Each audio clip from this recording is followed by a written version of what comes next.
Hammamiz vitr namozini o'qiymiz har kun. Shu vitr namozidan keyin Rasululloh sallallohu alayhi vasallamdan kelgan bir zikr bor. Rasululloh sallallohu alayhi vasallam doim vitr o'qisalar, shu zikrni aytardilar. Vitr tugatish bilan astag'firullohni o'rniga shu zikrni aytardilar.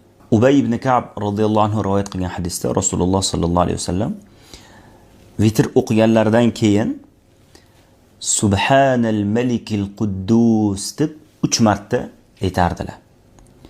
Va uchinchisida ovozlarini cho'zardilar, baland qilib ovozlarini cho'zib aytardilar.